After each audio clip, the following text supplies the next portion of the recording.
The following program may contain strong language and mature content.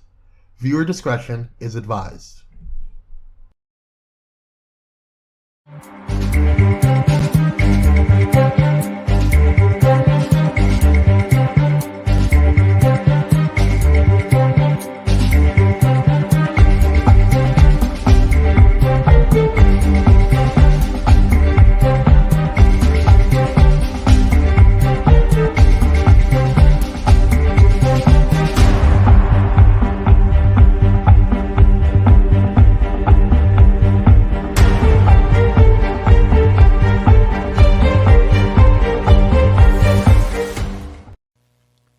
Hey, I'm Donta. And hey, I'm Dana. And welcome to the Donta Show.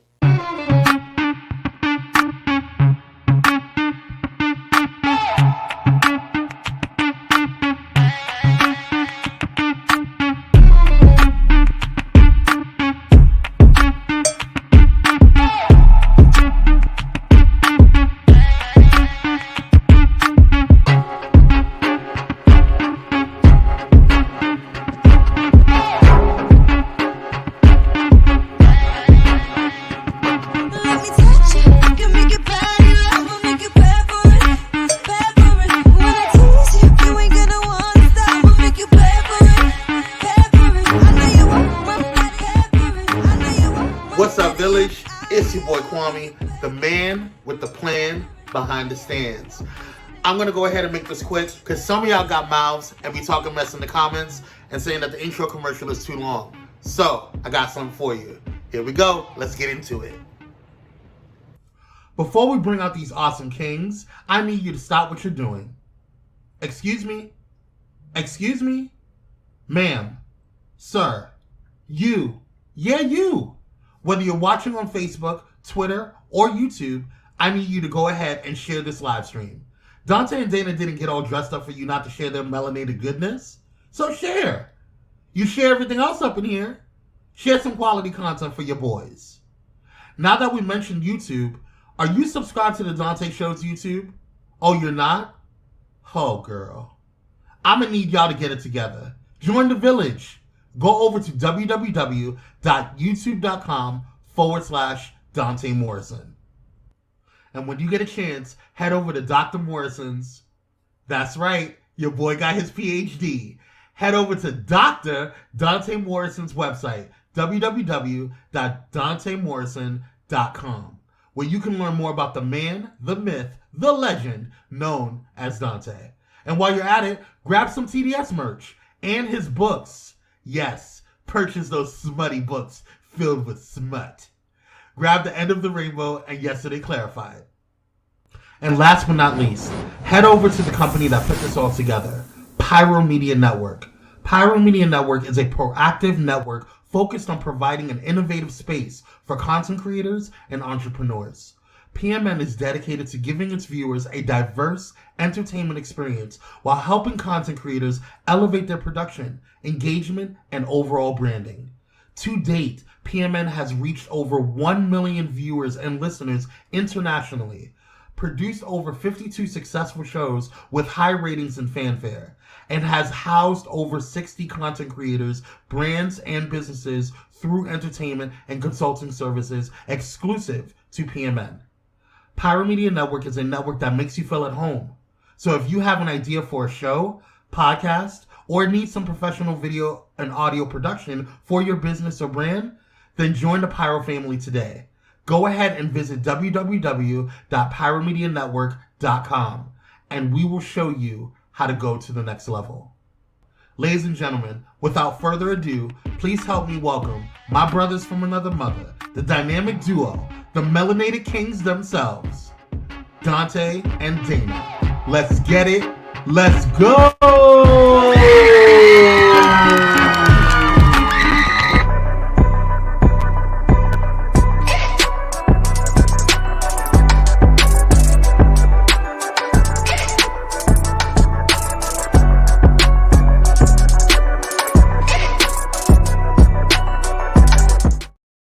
What's up, everybody? Welcome to another round of the Donta Show with your boy, Dr. Donta Morrison. I am here for an enlightening conversation with two phenomenal guests that I cannot wait to bring onto the screen.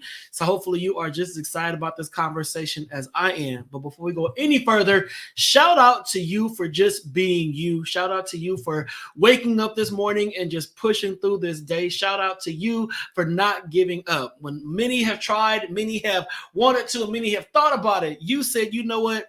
I'm not going to give up today. What's up, Sharitha Johnson? Said, I'm not going to give up today no matter what happens, no matter how I feel. I'm going to keep on pushing through. Jonathan Davis, how you doing, bro? Welcome back. If you're watching us over there on YouTube, thank you so much. YouTube followers, you guys are helping me get these numbers up. And I really appreciate you. If this is your first time watching, make sure you hit that subscribe button. It will cost you absolutely nothing. If you're watching on Facebook or any other media platform, listen, find the Donta Show on YouTube, youtube.com/Donta Morrison, youtube.com/Donta Morrison. Click that subscribe button, become a part of the village. You'll be notified every single time we go live. That means you'll get alert, a ding, a chirp, a tap. Something will let you know the Donta Show is live. You don't want to miss out on this phenomenal conversation. Pamela, what's good, my sister down there in the Florida? How are you doing? So listen, Georgia,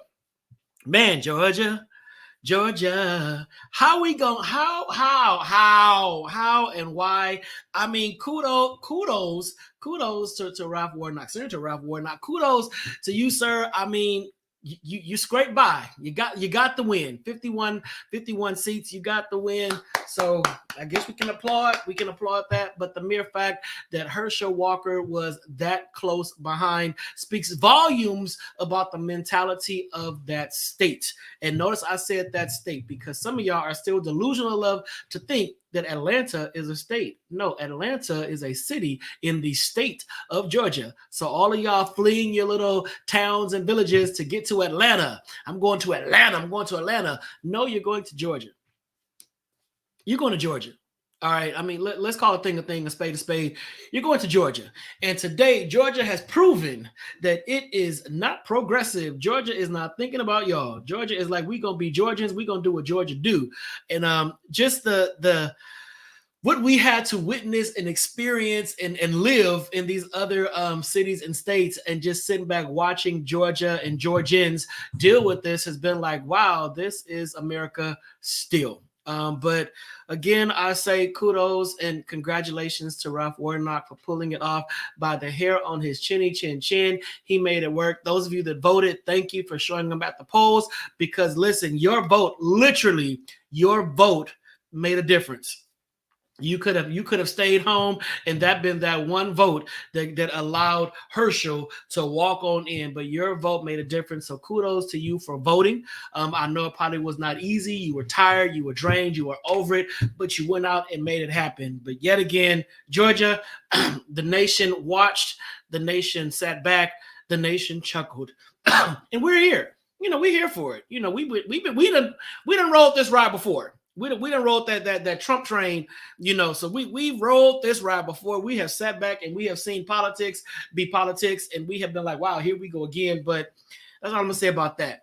All right, so we're gonna move on into tonight's conversation. I'm excited about these guests. Oh my God, I forgot to get bios. I'll be Jim Brown. I forgot to get bios. And I gotta do this properly. I can wing it. I can definitely wing it because I know both of them, but I want to give honor where honor is due, and I want to respectfully invite my guests on tonight so they will not just seem like this is a homie hookup.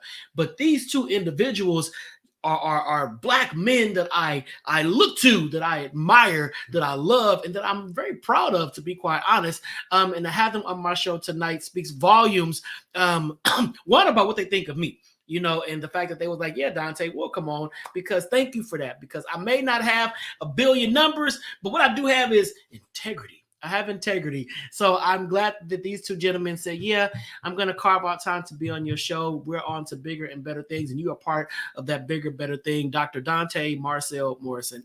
So let me just talk about my guest. You guys already know Ben.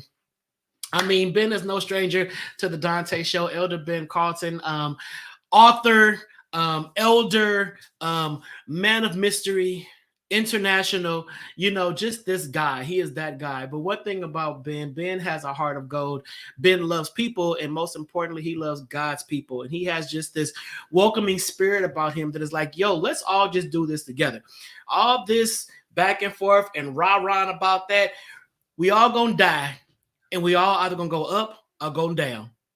So what you want to do? What you want to do? You want to sit here and bicker and waste time, or you want to focus on just ascending? So what's up, Dejan? How you doing, fam bam? What's up? So Ben Carlton, friend of mine. I can call him a friend. Hope he considers me a friend as well. Ben, am I your friend? I consider Ben a friend. He's on my show tonight. But then the man of the hour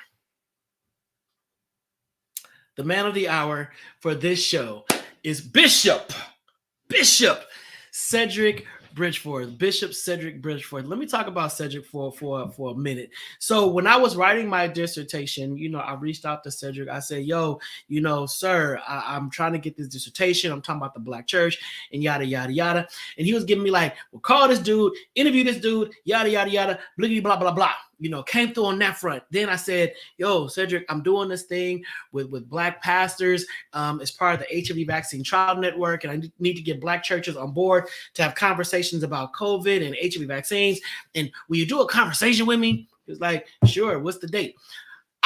Listen, I don't take anybody's time for granted. And if you tell me yes, I'm like, yo, that means the world to me, because you could have easily said no. I need to say no more often, but you could have easily said no. But this guy I'm going to let him tell, where he's at now. But he is now a bishop, because he is elevated and he is the first on a lot of different levels. And we're going to unpack that and talk about that. So while we're bringing them on, I want you to invite your friends, your family, your cousins, and your loved ones to come on out and watch the Donta Show. And Kwame, bring on the guests of the hour.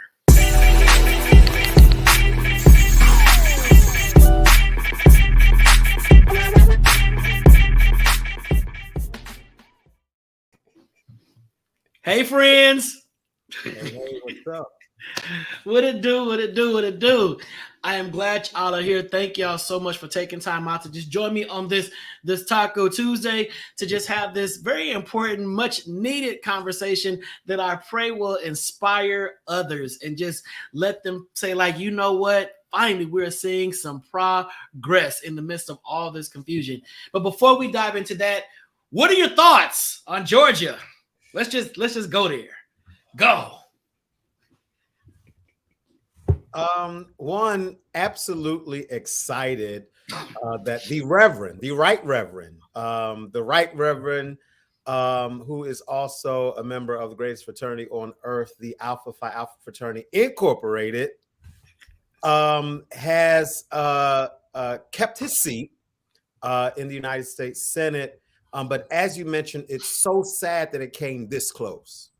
It's really sad, and it speaks to the time. Yes, the Democrats won many seats. Yes, there was no red wave, but we only won by very, very small margins in a lot of places. And I know a lot of that has to do with redistricting and redlining and all of that, but it really speaks to the time.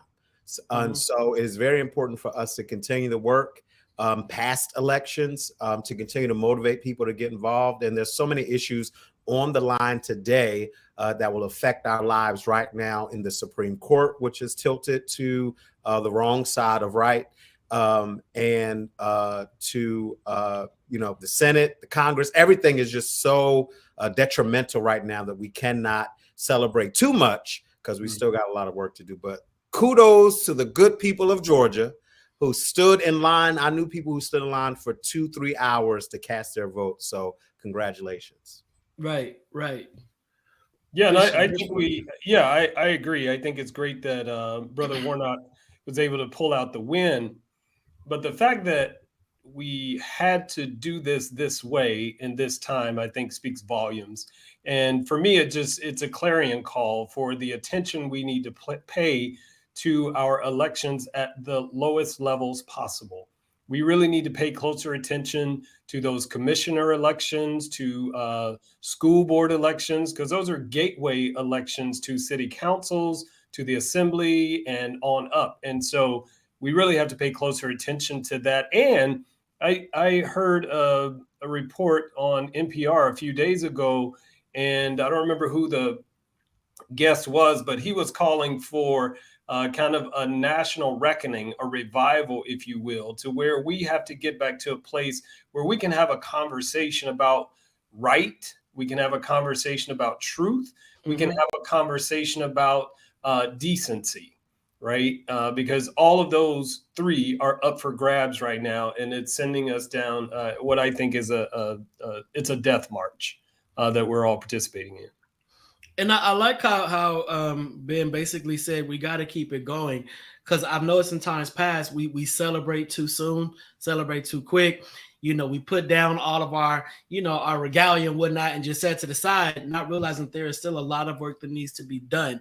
And it's really about sustainability, you know, because this hopefully this is an eye opener to many, to let them realize that we're not what we think we are when it comes to politics and who people will support. Because it wasn't even for me personally, it'd be different if he had an opponent that was worthy. You know, but it's like this is not even a worthy opponent, and you got to fight this hard. And I think that's what troubled me the most. Well, it's not the first time Hillary and Donald Trump. Donald Trump was nowhere near a worthy opponent. He should have been under the jail while running for president for the first time. And here you have this accomplished career politician who, though had, you know, some shakeups in our past, truly did a great job as a politician, worthy of the seat, and lost. So, you know, it just really speaks to the times that we're in, where we have, you know, a crazed hip hop artist spreading lies around the country and supporting,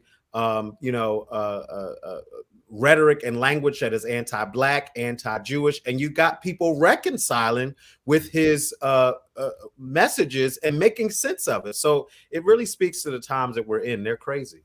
Right. Agreed. So Bishop, how are you feeling? Before we dive into it and let the people know exactly why you should be just, you know, feeling something, how are you feeling? Because you're looking good, Bishop. You're looking great. Keep it coming. Keep it. No. You know, other than tired, you know, it's there's a certain excitement in the air, right? I sense there's a movement around us that's I think challenging us to do more, to do better, to be better, and that has me excited. I love it. So the reason that having Bishop Cedrick Bridgeforth on the show is such a big deal is because he was recently elected. He was recently elected to this position. And is it safe to say that you are the first? You're so humble. I love it.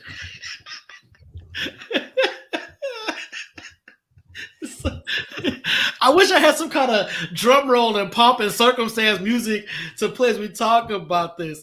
Yeah. So Bishop Cedrick Bridgeforth is the first openly gay African-American man to be elected a bishop in the United Methodist Church. Ain't that nothing?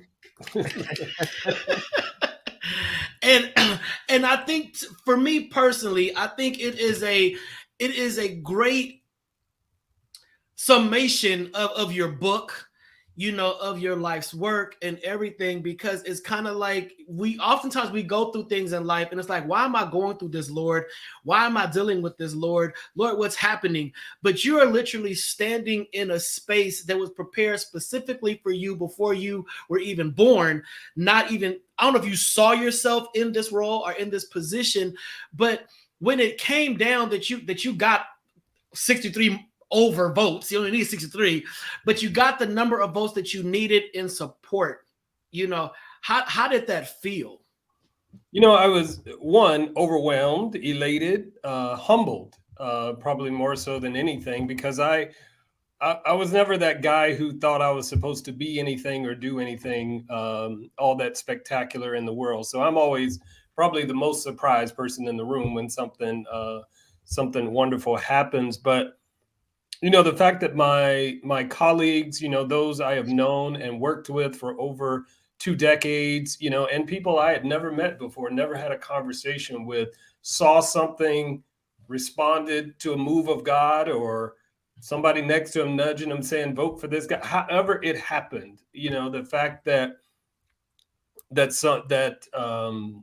you know, that body that was assembled said, this is the person, this is the time, and this is the direction we're going to go in. It was quite humbling. Yeah. Now for the UMC, or the United Methodist Church, you know, of course, you're invested in it, and you know the roots, the genealogy, all that kind of stuff. Why is this such a big deal? It's a really big deal because we have what's called the Book of Discipline. It's under my keyboard, so I can't pull it out for you, but it's our law book. It's our denomination's rule book, our law book. And we vote and make changes on it every 4 years.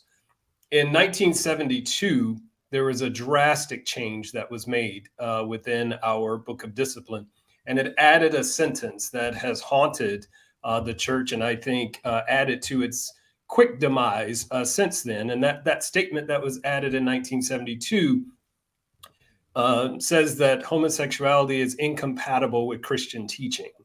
And since that time, our doctrines, our dogma, our stance globally has been to double down on all the anti-rhetoric, and create what we know as chargeable offenses. So a person who is same-gender loving, openly gay, or anyone who performs a wedding for someone, for same-gender couples or whatnot, can be charged and lose their credentials within the United Methodist Church. So the fact that those who are voting in Salt Lake City in November of this year said, you know, we're doing this, was a real cry for justice and a stand for, this is the person we feel is most qualified, and we're supporting this election. And so they did it. So that's why it's significant. And Ben, you know, you and I both, we grew up in the Black church, you know, so we know the systems, and we may not have no official book of discipline, but we had holiness, you know, so draw you and drive you. Yeah, listen. So Ben, from that perspective, you know, what is it about Cedrick's announcement, elevation, that is inspiring you? You got 3 hours. As someone who respects and honors Cedrick, not only as, you know, a fellow brother in the fraternity, but also in ministry, as a Black man, as a Black queer man. I would not be here had it not been for folks like him who were opening doors and creating pathways of love and acceptance. You know, when people found out who I was, you gotta meet Cedrick. You gotta meet Cedrick. He has a book out, Alabama. You gotta meet Cedrick. I'm like, okay, who's this Cedrick? And I met him. I'm like, this is exactly why everyone said, oh, really? This is exactly why everyone is saying I have to meet him. And so we were having lunch one day, and I said, I can't believe, you know, you meet your idols, you meet, you know, your celebrities, etc. But we really have a personal relationship. And I'm watching you make history. I'm watching you make history for the little boys, little girls, little humans who've been told all their lives that they cannot serve in God's kingdom. They're not worthy of position in God's kingdom because of who they love and their orientation and being exactly who they were born. I'm watching you break barriers, shatter glass ceilings, and create pathways for people like us. It's just amazing to watch. And so a big applause to the United Methodist Church and so many other denominations who are making space and shedding the toxic doctrine that keeps us from allowing God's children, all of God's children, to flourish in ministry.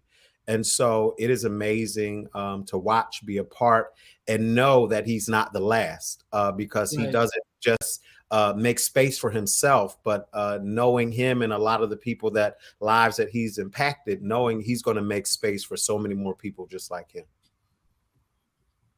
Cedrick, how'd that make you feel? You know, It'll make me cry. You know, it's wild. It's still very, very new. In a lot of ways, I appreciate you calling me Cedrick because that's my name. But since November 5th, I've just heard Bishop, right? So it's like I've lost my first name. So that's a little strange. But I had an experience on Sunday, Dante, that I think speaks to this moment. I preached at Hollywood United Methodist Church as part of their World AIDS Day Sunday recognition. Even though it's December 4th, it was their Sunday recognition of World AIDS Day. But I got the chance to be a co-celebrant, to preside over communion with the bishop who ordained me in 2006. And so the two of us, bishops, side by side, co-officiated communion. And to be able to stand in a place that has been open and affirming and welcoming. And I mean, it has the big, age ribbon on the tower. We've all seen it there at Franklin and Highland. But to be able to stand in that place and issue the invitation for people to come to the table and to be able to name openly and freely for them that, though they may not want to come to participate in communion, come for those humans who went to their grave believing that they were not worthy, being told that they could not come, that God did not love them, that there was no place for them. So if you can't come for yourself, come for them and honor their lives, in this moment. And so to be alive in this moment and to be able to say that, to mean it, and to be in a community that would actually live that out is just, it's a great reason to be alive right now. I love that. I do. I mean, and just sitting here looking at it, and I know that for a lot of people, they're like, wow, I'm looking at three Black queer clergy, and having healthy conversation, healthy discourse about love, about Christ, about the church, about ministry. And I mean, hell, 3 years ago, this was unheard of, pre-pandemic, when using social media like this, it just wasn't talked about. And I agree with what Ben said, Cedrick, you're creating a space for these kind of bold conversations to happen more often, because and for people that don't realize, bishop is not a title that should be taken lightly. Everybody run around saying they're minister, but bishop is that has weight, that has respect, it has authority. It's a lot associated, with that level. And I can only imagine, what has come your way negatively as a result of being the first one. You're Black, gay, just all the other stuff that we already have to deal with. But now you're a bishop in a church that has had a line written saying that these two, it's no way possible. And I'm sure that that the 10 that did not vote for you, it's like, well, it's some stuff there, And before we go to commercial break, when we come back, I want you to answer this question. When you saw in the book of disciplines that how the church felt about homosexuality, and knowing that you were homosexual, why did you stay affiliated with that denomination? And we can talk about that afterwards, because that is something that people always would ask, why'd you stay? Why'd you stay? Leave. And it's not always as cut and dry as that. Mm-hmm. So we're going to go to a quick commercial break and come back. And then I want you just to share, why did you stay with UMC? Kwame, take us on out. Back in 2 minutes, y'all.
everybody. Welcome back to the second half of the Donta Show with Dr. Donta Morrison, special guest Bishop Cedrick Bridgeforth, and my other brother in Christ, Elder Benjamin Carlton. And I have these powerful men of God on this show. And these are the kind of conversations that I truly love having, because they're few and far between, they're rare, but they also expose a side of the church that is healthy, that is positive, and that is progressive and moving forward.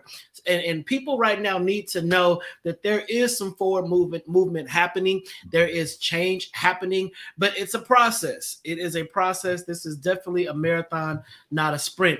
So for those that are just tuning in, please know that Cedrick Bridgeforth is the first openly gay African-American man to be elected a bishop in the United Methodist Church. And that within itself deserves a round of applause that you should all celebrate and just give some kudos to, period, because we can only imagine what he has gone through on his journey to that position and that title. Before the break, I asked Bishop Bridgeforth, I'll go back to Cedrick in a minute. I asked Bishop Bridgeforth, why did he stay a part of a denomination that was basically anti-gay? So, Cedrick, you want to just talk about that?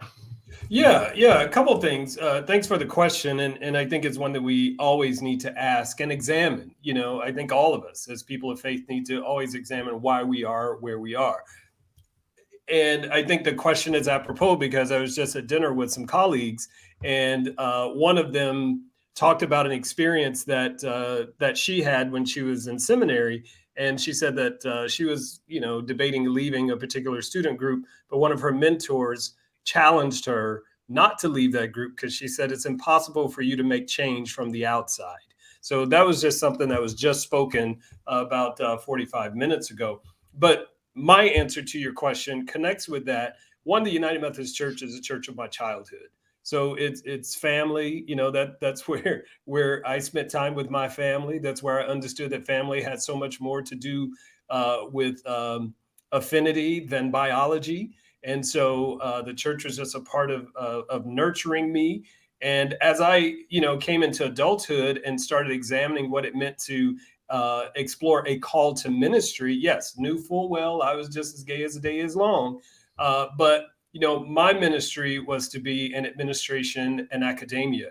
It wasn't to be within the local church context. I wasn't trying to be anybody's pastor.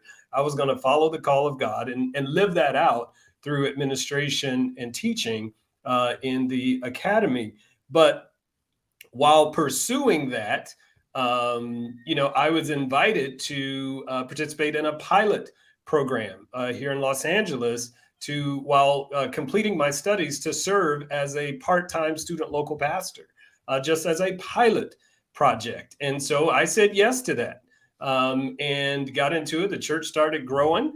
And 4 years later, I was still there. I still had not gone to get my PhD. I'd completed that master's and was still pastoring those folk, and then, got moved along in the system because those pastoral gifts were being recognized and utilized right here in Los Angeles. And so after I pastored a few churches, then the bishop called me to serve as a district superintendent, which meant I had supervisory responsibilities over the entire city of Los Angeles, all of our United Methodist churches in Los Angeles, and then moved to Orange County to serve in that district, and then moved to serve the North District, which covers everything from the San Fernando Valley all the way up to wine country, and was quite successful in that, in leading those pastors and those churches in that. So I was invited into this space. I was invited into leadership. And for me, it wasn't about what the denomination was doing. It was about what my local superiors saw in me and asked of me. That was in alignment with one, who I am, and also in alignment with the gifts that I possess. And so for me, it was always about that. And then just given the way the denomination is organized here on the West Coast,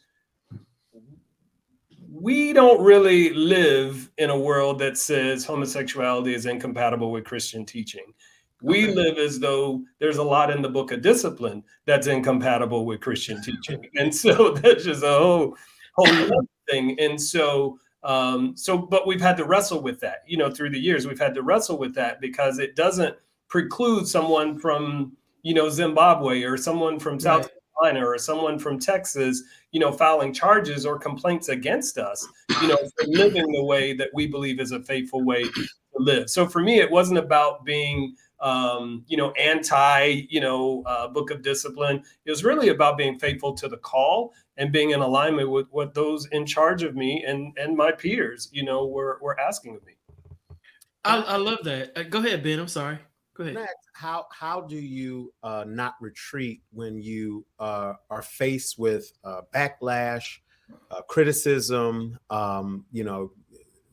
words that may come from even powerful people that you are not deserving of the calling? Because while we are here celebrating you, this is a safe space. Of course, you were not met with this celebration everywhere.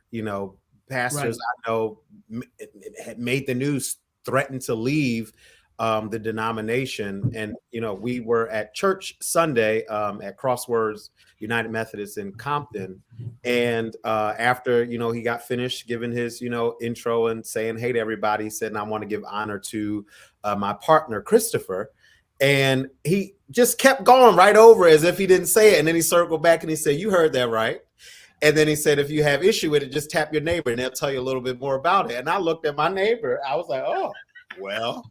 And then he kept on preaching. And I was like, oh, yeah, wow. We're still in a time, although he doesn't wear this on his sleeve or don't walk around with the sign, hey, I'm openly gay and I'm a bishop. There's some people that are still shocked when they hear that from the pulpit, even though he's operating his anointing. So how do you not retreat when you face such backlash or pushback, especially from powerful individuals or influential individuals? Yeah, and thanks for that, Ben, and thanks for being there Sunday too. That was a watershed moment for me. But for me, it's really comes down to something that might sound real trite, and y'all can come back at me and I'll come right back to you with it. But, for me, it's really about trusting God, right? I mean, because as I said earlier, I'm not the guy who, woke up one day and said, I'm going to be a bishop and that's not the space I live in. This wasn't something I was campaigning for. This is not something I was praying for. Did I pray about it? Yes. Pray for it? No. And so I can point to, and if you read the book, you'll see it over and over again. For me, it's like, the gift has made room for me. Yes. Over and over again, the gift has made room for me. And I trust that the gift has come from God. And if I'm trusting God to work the gift through me, then I also have to trust that same God to protect me as I'm guided through this life, right? So I can't trust God to get me there and not trust God to move me on or to keep me there. I love that. And that's the same thing that I have told individuals that had a problem with me as I go through my journey, because I go to a traditional church and they're like, well, why are you still there? I'm like, because that's where God told me to go. Now man is going to have their own opinion no matter where we step foot in, but I can't just up and move because you hurt my feelings. If God didn't tell me to go, there's a reason why I am still there. And speaking of that, Cedrick, it's so funny how I feel like I've always been in the shadow of your footsteps, because I used to go, hey, LT, what's good, fam? Because I used to go to Crenshaw United Methodist Church. Right. So right. I went there, the whole nine, and then I was like, do you know Cedrick? I was like, yeah, what about Cedrick? Well, he's our pastor. Like, oh my God, are you serious? Like, wow. And then now Pastor Gary Bernard Williams, that's my homie. And he was like, you know Cedrick? Yeah, I know. You know Cedrick, and he, I believe he was there, when you were elected in and whatnot. And he was just talking about how wonderful a moment that it was and that how celebratory it was. But of course, you had those people that had their own opinions of who should be a bishop, how folks should live and whatnot, instead of just seeing the person. So Cedrick, now that you are walking, and I hate to say walking in truth because you was never walking a lie. Now that you're walking in truth, do you think this is going to encourage other pastors to be more authentic? Because one, I know a lot of clergy would hide who they were, DL, whatever, because there was this ceiling of how high you can go as single clergy. That's one. You can't be single. You got to get a wife if you want to be a this or that, and you cannot be gay. Now, You can use drugs, alcohol, everything else. You can do all that, but you can't be gay. You can't do all that now. I mean, smoking on a Newport outside the front door, baby. Right, with a flask in your right pocket, So I'm just saying. So do you think that by you just now, have you opened the door? Do you think this is going to encourage more anointed men of God who are gay, same gender loving, queer, or whatever, to say, yo, you know what? You can't tell me no anymore, because Cedrick has proven that whom God calls, he also qualifies. How are you going to handle this new mantle when it comes to just this is beyond just UMC, Cedrick? This is huge. Yeah. Thanks for that weight, Donta. I think to kind of twofold response to that, Donta. One, I would hope so. I would hope so.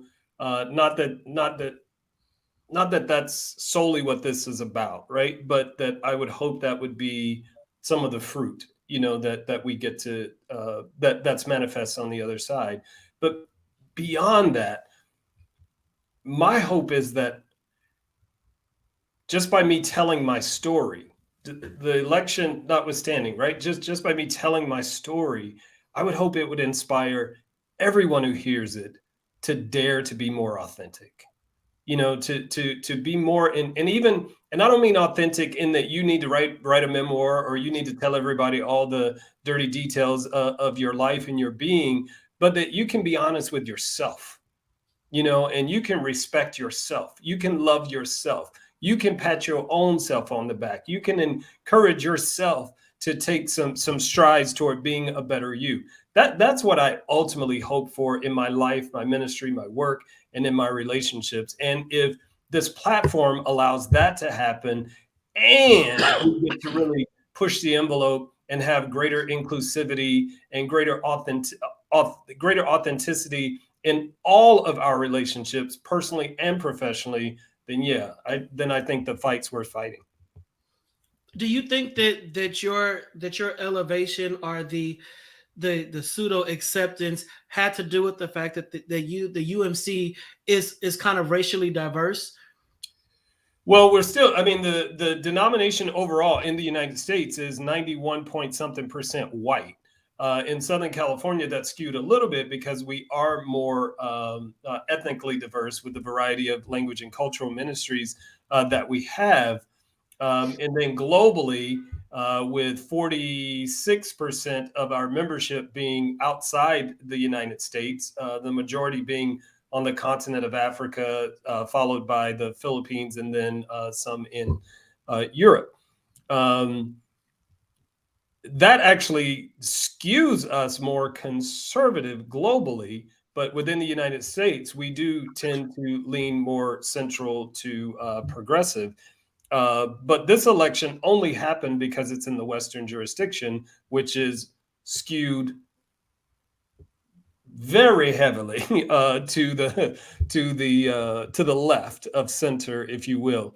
That's the only reason this election happened. It doesn't matter, the education that I have. It doesn't matter, the service record I've had both inside the church and nonprofit and in academia. It doesn't matter, that I've led national organizations and grown every church that I've served. Doesn't matter, right? You're gay? No. But in the West, they chose to look at that differently. Ben, do you see this same type of progressiveness occurring within the Black churches? No. One, it's not this much organization and structure within the Black church. And that's for so many other reasons where we don't have a long and lived history of tradition and structure that is tied way back to even before we became, was brought to America. What you see is a lot of suppression, a lot of encouragement to marry the opposite gender, even though you are a same gender loving person. You see heavy contributions into the down low lifestyle. Yes, we know you're gay. Yes, we know that you're out here living your gay life. But when you come to church, you're not gay. You don't talk about it. You serve, and then you move on. There's a a popular video clip of a pastor out of Atlanta going around now where he calls the church homophobic. He's very much in support of making inclusive spaces, which I love. And a lot of churches are now moving to make inclusive spaces.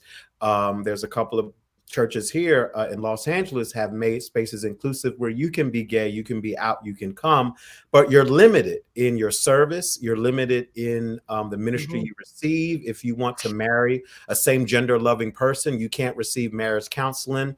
If you adopt or have a child in the same gender loving relationship, you can't get that baby christened at the church. You can't serve in any type of leadership capacity.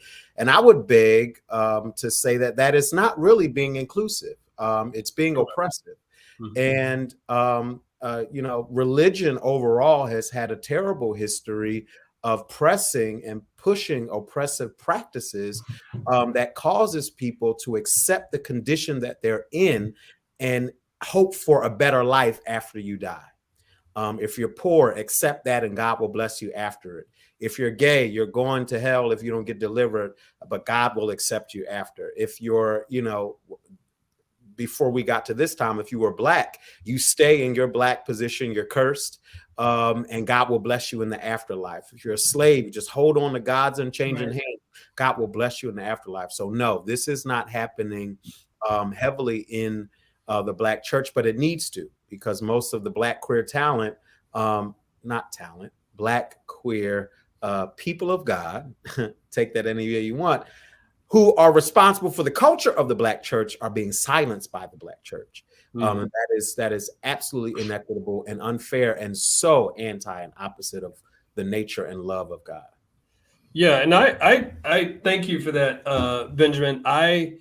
As you were talking, my mind, you know, was going back to that experience you and I shared on Sunday afternoon. There was a 30th anniversary of the church that sponsored my candidacy for ministry some 25 years ago. And so I was the preacher for this event, and there were no less than, I think, about 12 or 13 Black churches represented in that congregation on Sunday. And the fact that they gathered at 3:00 and stayed for a 3-hour plus service.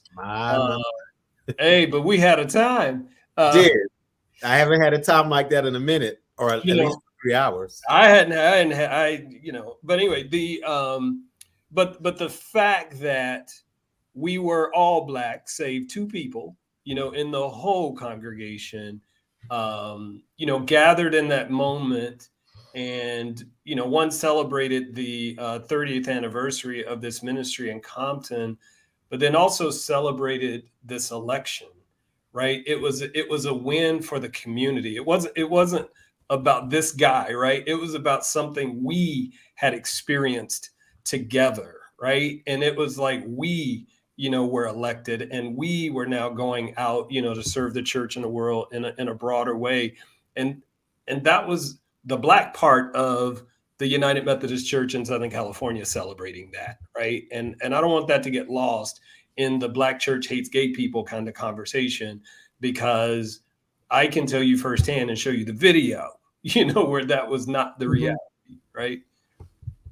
Well, I will add about that service as well. The only moment where we talked about anything being same gender loving was when Cedrick gave honor to his partner.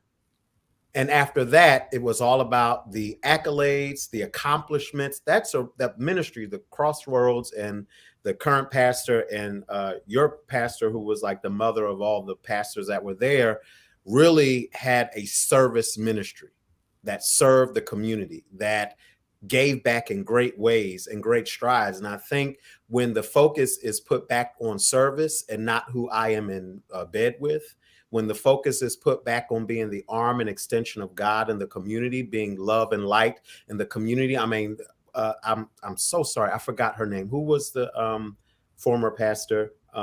Lydia Waters. Dr. Lydia Waters.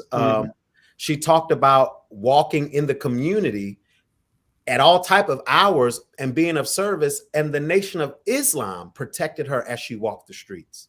because it was about our collective impact to the community. So if more of us will focus on those things, right? Yes. What we're supposed to be doing versus what we're not Right. supposed to do. Like we focus on the thou shalt nots versus the thou shalt do's. Thou Right, shalt love right. God with all your heart, mind, and soul. Thou shalt love your neighbor as you love yourself. And thou shalt be an extension of God in the community. But we want to focus on what you're wearing, who you're with, what you drink, what you smoke, which is none of my business.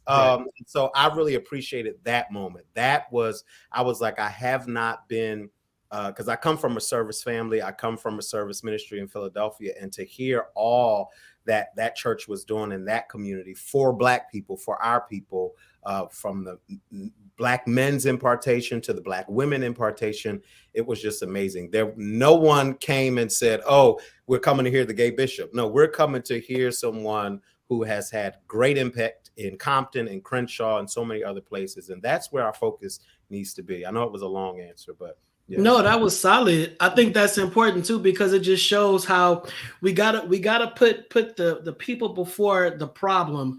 Because for some people, they'll view Cedrick, Bishop Bridgeforth as a problem, and will miss all the work that we need to be doing with the people.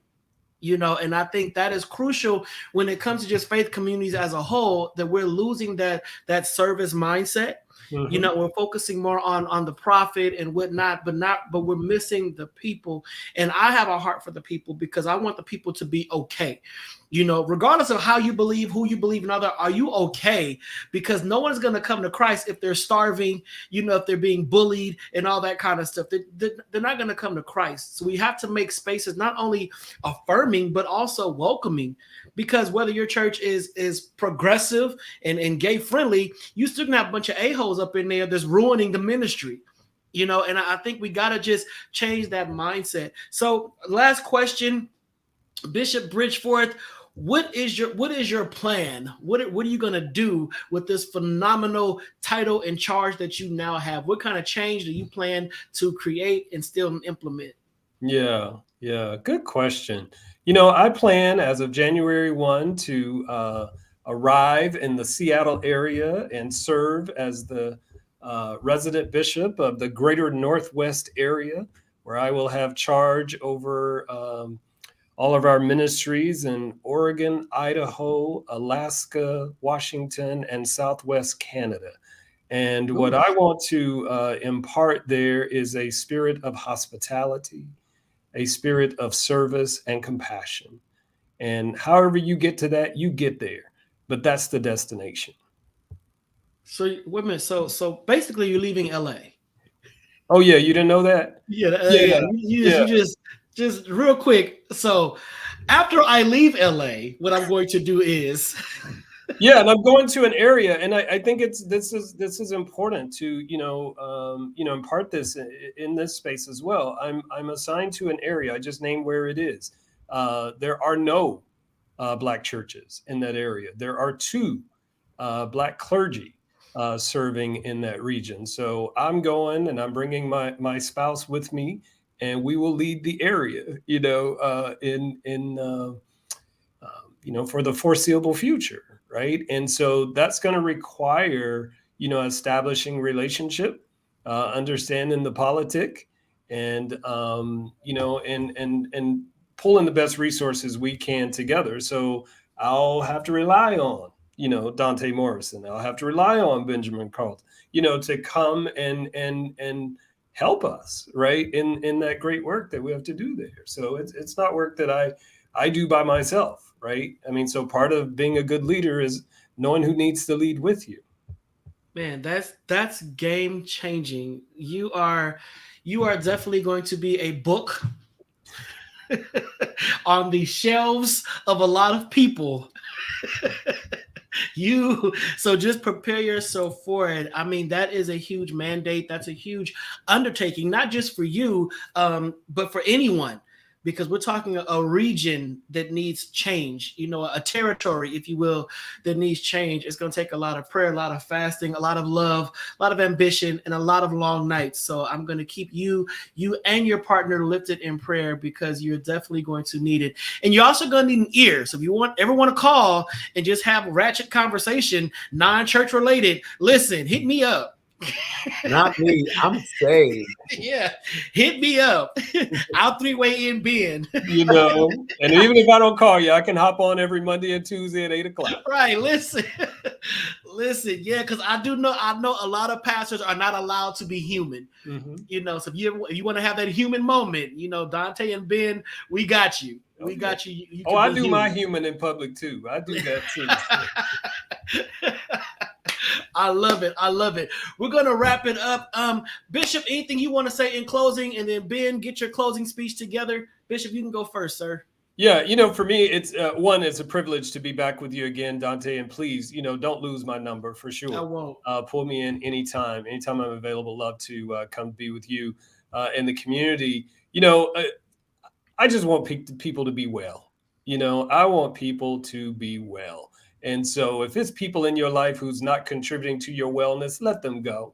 If you got habits and tendencies that's not contributing to your wellness, let it go. But claim wellness for yourself. Pursue it with all the energy and all that you have within your being. Just be well. I love that. I love that. Elder Carlton. This is a tremendous moment in history that I am proud to be on the sidelines, and not only in the sidelines, but in the game, in the fight with Cedrick. You know, he's opened the doors, allowed me to speak and raise my voice in the United Methodist Church. And this is an opportunity for us to continue, not us as in the three of us, but for the world to move forward in love. We are faced with so much opposition for being who we are. The Supreme Court is now, you know, deciding whether companies can discriminate against us for being LGBTQ. We got the Congress that codified same-gender loving and interracial marriage, but not making states honor that, you know, married people. So we still got a lot of fighting to do in the name of love against people who are harming us in the name of God. And so this is an opportunity for us to come together in love, in learning, and I'm excited to be a part of this tremendous moment in history. And I honor you and I love you, good brother, and just excited for the work that you're going to do in Seattle and all up and down that coast. Thank you. Indeed. Everyone watching on tonight, please make sure just share this interview, share this conversation. It may change someone's life. It may change someone's outlook. It may bring someone back to Christ. A lot of people out there, they need to see themselves. They need to see reflections of themselves in the positive.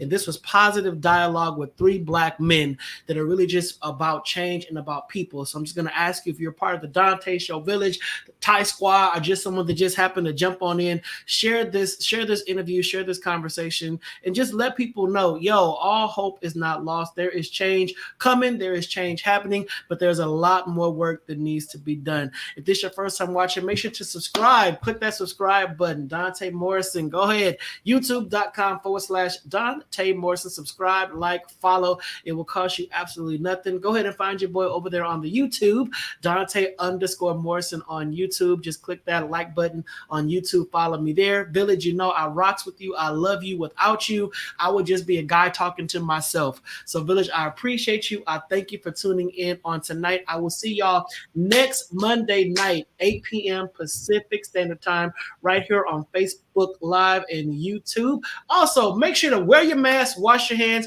because COVID is still here. You know, it's still out there. The numbers are increasing. It's after the holidays. Y'all done all been around everybody. Y'all done went to the parties and whatnot. Yes, there you go. Listen, the man of God is leading by example. You know, COVID is still out there. So wear your mask, wash your hands. We're also in flu season. So make sure, do what you got to do to stay healthy. You do not want to be sick for Christmas. All right. So do what you got to do. All right. Pamela, have a good night. Jonathan, have a blessed night. My brother, Sean Kinsey, thank you for tuning in. Lamar, LT, hope y'all got some on tonight. Kwame, the man behind the scenes, thank you so much for producing this phenomenal show on tonight. And I will see y'all next week. Take care. Good night and God bless.